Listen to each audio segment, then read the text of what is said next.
밸런타인데이 매년 돌아오죠. 특히 한국이랑 일본에서는 정말 대단한데요. 이 현상을 아주 뜻밖의 관점에서 한번 파헤쳐 보려고 합니다. 이 모든 분석이요, 딱 이 한마디에서 시작됩니다. 네, 바로 이겁니다. 할 일이 없어서 그렇습니다. 굉장히 기묘한 문장이죠? 이게 바로 오늘 우리가 풀 수수께끼의 핵심 열쇠예요. 아니, 대체 이게 밸런타인데이의 그 화려한 초콜릿이랑 무슨 상관이라는 걸까요? 자, 한번 같이 파헤쳐 보시죠.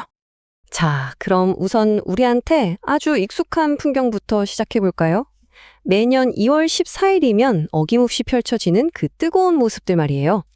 이 자료를 보면요, 다른 나라에서도 물론 밸런타인데이를 챙기긴 하는데 유독 한국하고 일본은 초콜릿 하나 구하려고 그야말로 요란을 떤다고 표현해요.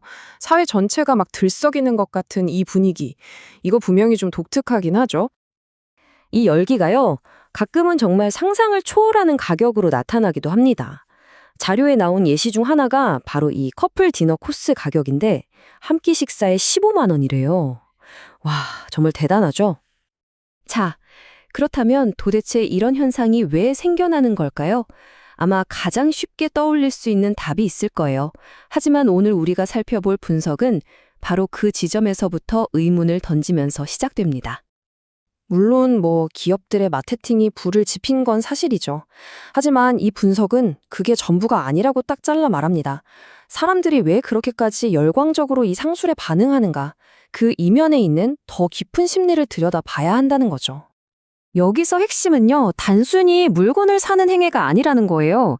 마치 값비싼 선물이나 특별한 이벤트 같은 일종의 의식을 치러야만 내 사랑이 진짜라고 증명되는 것 같은 그런 사회적인 압박감 있잖아요. 바로 이 지점을 문제의 본질로 보고 있는 겁니다. 자, 이제 이 분석의 가장 핵심적인 주장으로 한번 들어가 보겠습니다. 이 모든 현상을 설명하는 열쇠, 바로 멈춘 사회의 이론입니다. 멈춘 사회라 이게 뭐냐면요. 말 그대로 사회 전체의 성장이 정체된 상태를 말하는 겁니다. 이런 사회에선 개인들이 나는 대체 뭘 위해서 나아가야 하지? 이 질문에 대한 답을 찾기가 너무 어려워지고 삶의 동력을 잃기 쉽다는 그런 진단인 거죠. 이 이론은 특히 두 나라를 주목하는데요. 일본은 이미 오래전에 이 멈춘 사회로 들어섰고 지금 한국이 놀라울 정도로 그 뒤를 똑같이 따라가고 있다는 분석입니다. 자, 드디어 처음에 봤던 그 문장이 다시 나왔습니다. 할 일이 없다. 여기서 말하는 일이 그냥 직업이나 먹고 사는 문제를 말하는 게 아니에요. 내가 진짜 주체적으로 몰입해서 성취감을 느낄 수 있는 진정한 나의 일. 그러니까 일종의 소명을 찾지 못한 상태를 뜻하는 거죠. 그렇다면 사회가 멈추고 사람들이 이렇게 할 일을 잃어버리면 구체적으로 어떤 현상들이 나타날까요? 이 이론에서 제시하는 대표적인 두 가지 증상을 한번 살펴보겠습니다. 첫 번째 증상은요, 바로 외적인 모습에 과도하게 집착하는 현상입니다. 내면을 채울 어떤 의미 있는 활동이 없으니까 그 에너지가 전부 겉모습을 꾸미는 대로 쏠린다는 거죠. 이 문장 정말 도발적이지 않나요? 진짜 할 일이 있으면 얼굴 안 꾸민다. 이 분석은 바로 이 지점에서 내면의 목적의식이 없는 상태가 어떻게 외모에 대한 집착으로 이어지는지 아주 날카롭게 꿰뚫어보고 있는 겁니다.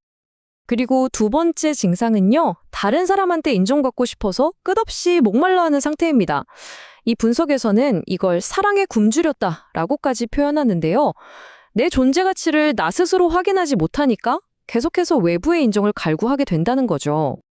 자, 그렇다면 초콜릿이나 비싼 선물 같은 것들이 과연 이 깊은 갈증을 정말로 채워줄 수 있을까요? 이 질문을 통해서 우리는 다시 밸런스데이 현상의 본질로 돌아가게 됩니다. 자, 지금까지 문제의 원인을 쭉 진단해 봤는데요. 그럼 이제 이 분석이 제시하는 해법은 과연 무엇인지 한번 살펴보겠습니다. 여기서는 두 가지 종류의 인정을 아주 명확하게 구분하고 있어요. 하나는 초콜릿이나 선물 같은 외부적인 것에서 오는 아주 일시적인 거짓된 인정이고요. 다른 하나는 자신의 소명을 다할 때 내면에서부터 차오르는 진정한 인정입니다. 그리고 이 후자만이 우리를 진짜로 충만하게 만들 수 있다는 거죠. 그럼 그 진정한 인정을 얻으려면 어떻게 해야 할까요? 이 분석은 아주 명확하게 4단계 과정을 제안합니다. 먼저 자기 자신을 찾고 내가 해야 할 일이 뭔지 발견하고 그 일에 모든 걸 바쳐 헌신하고 마침내 사회에 없어서는 안 될 사람이 되는 것. 바로 이게 그 길이라는 겁니다. 이렇게 자신만의 길을 걷게 되면요, 더는 인정에 목말라 하지도 않고 외로움을 느끼지도 않게 된다는 거예요. 그럼 당연히 밸런타인데이에 굳이 초콜릿을 갖고 놀 필요도 없어지겠죠? 이 모든 분석은 마지막으로 우리 각자에게 이런 질문을 던집니다. 화려해 보이는 밸런타인데이, 그 이면에 숨어 있는 멈춘 사회의 증상들. 어쩌면 이건 우리 모두가 한 번쯤 깊이 고민해봐야 할 문제일지도 모르겠습니다. 여러분은 여러분 자신만의 일을 찾으셨나요?